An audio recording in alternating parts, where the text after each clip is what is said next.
নমস্কার।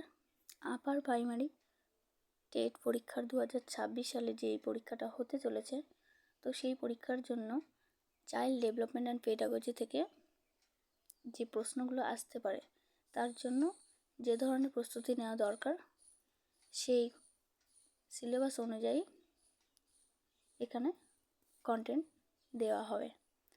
তো প্রথমে যে চ্যাপ্টারটা খুব ইম্পর্টেন্ট সেটা হলো বৃদ্ধি এবং বিকাশ, অর্থাৎ গ্রোথ অ্যান্ড ডেভেলপমেন্ট। তো গ্রোথ অ্যান্ড ডেভেলপমেন্ট থেকে শুরু করব এবং ধীরে ধীরে বাকি চ্যাপ্টারগুলো কভার করব। এবং এই কন্টেন্টগুলো যদি ভালো করে তোমরা দেখো, তাহলে অটোমেটিক্যালি কোশ্চেনগুলো ইজি হয়ে যাবে এবং লাস্টের দিকে এমসিকিউ প্র্যাকটিসও থাকবে। নেক্সট শুরু করছি। তাহলে দেখো, বলেছে বৃদ্ধি ও বিকাশ, গ্রোথ অ্যান্ড ডেভেলপমেন্ট। তাহলে গ্রোথ অ্যান্ড ডেভেলপমেন্ট বলতে কি বুঝি?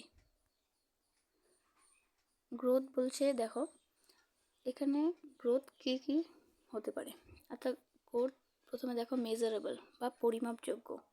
তাহলে গ্রোথ কী হয়? পরিমাপযোগ্য বা মেজারেবল। আমরা গ্রোথকে কিন্তু পরিমাপ করতে পারি, মানে কোনো বাচ্চার হাইট বা ওয়েট যেটা পরিবর্তন হয় সেটাকে কিন্তু আমরা, এই যে হাইটটা বাড়ছে সেটা কিন্তু আমরা পরিমাপ করতে পারি, তাই না? তাহলে বৃদ্ধি বা গ্রোথ যেটা হচ্ছে সেটা কিন্তু পরিমাপযোগ্য অথবা মেজারেবল হতে পারে। আর কি কি হয়? সেটা এক্সটার্নাল হয়। এক্সটার্নাল মানে বাহ্যিক, বাইরে থেকে যেটা দেখা যায়। আর কি কি হয়? দেখো, ব্যক্তি বৈষম্য। ব্যক্তি বৈষম্য বলতে এখানে কিন্তু ইন্ডিভিজুয়াল ডিফারেন্স দেখা যায়, অর্থাৎ প্রত্যেকটা ব্যক্তির কিন্তু ওয়েট কারো একরকম হয় না, কারো 40, কারো 50, কারো 65, বা ছোটো বাচ্চাদের আলাদা আলাদা ওজন হতে পারে। আবার কিন্তু হাইটও কিন্তু সবার সেম হয় না, তাহলে এটা ব্যক্তি হিসাবে কিন্তু ভিন্নতা হয়, অর্থাৎ ইন্ডিভিজুয়াল ডিফারেন্স কিন্তু গ্রোথে দেখা যায়। আর গ্রোথ কী কী হয়? লিমিটেড পিরিয়ড বা সীমিত সময়কালের জন্য, অর্থাৎ গ্রোথ কিন্তু একটা টাইম পর কিন্তু থেমে যায়।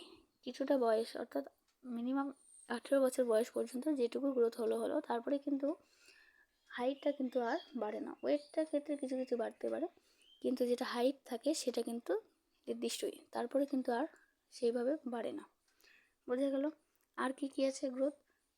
অনলি ফিজিক্যাল ডেভেলপমেন্ট, অর্থাৎ শুধুমাত্র শারীরিক পরিবর্তন।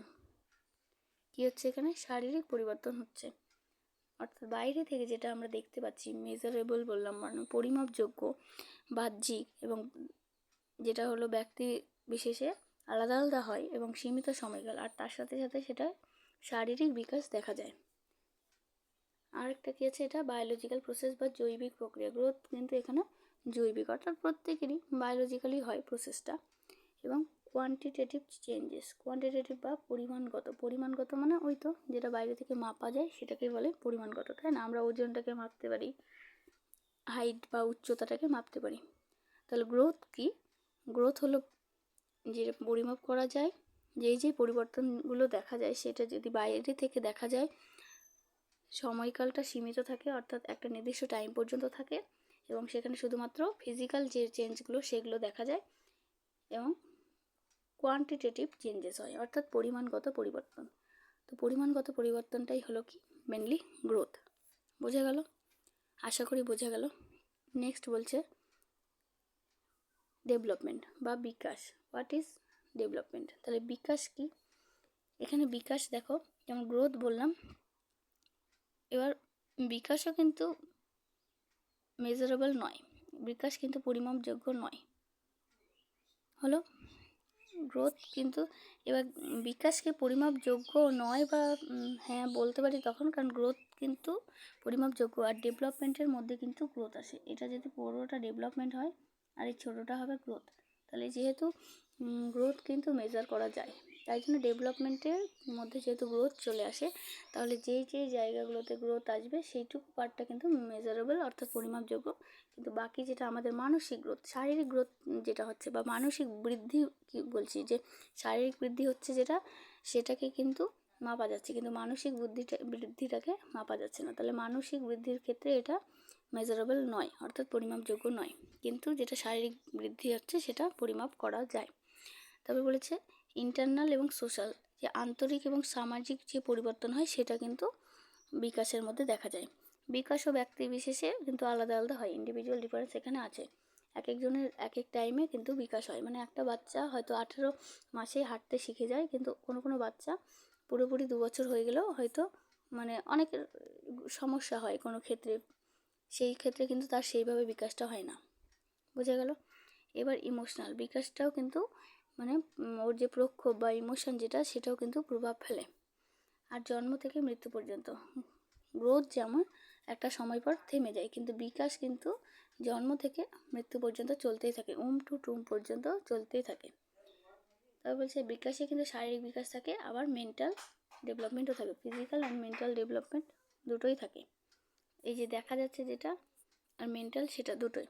তারপর বলেছে নিরবিচ্ছিন্ন প্রক্রিয়া বা কন্টিনিউয়াস প্রসেস। বিকাশ যেমন জন্ম থেকে মৃত্যু পর্যন্ত যেমন চলতে থাকে, তাহলে এটা কন্টিনিউয়াস প্রসেসের মধ্যেই চলছে, যে এখনও চলছে। প্রত্যেকটা মানুষেরই বা প্রত্যেকটা জীবজন্তুরই বিকাশ কিন্তু চলতেই থাকে। আর বিকাশ কি গুণগত পরিবর্তন, এখানে কিন্তু মেনলি মানে গুণগত বলতে কোয়ালিটেটিভ, যেখানে এখানে কোয়ালিটিটা বোঝা যায়। তাহলে বিকাশ কী কী হচ্ছে? ব্যক্তি বৈষম্য হিসেবে দেখা যাচ্ছে, ইমোশনাল হচ্ছে, জন্ম থেকে মৃত্যু পর্যন্ত চলতেই থাকে, নিরবচ্ছিন্ন প্রক্রিয়া, এখানে শারীরিক সাথে সাথে মানসিক বিকাশটাও দেখা যায়, আর গুণগত পরিবর্তন। বিকাশের এটা বড়, তার মধ্যে কিন্তু এখানে গ্রোথ থাকছে, অর্থাৎ গ্রোথ কিন্তু বিকাশের মধ্যেই পড়ে যাচ্ছে, মানে বৃদ্ধি কিন্তু বিকাশের মধ্যেই পড়ে যাচ্ছে। বোঝা গেল? তাহলে আজকের জন্য এইটুকুই থাকলো। নেক্সট ডেতে আরও বিষয়গুলো নিয়ে আলোচনা করব। ধন্যবাদ।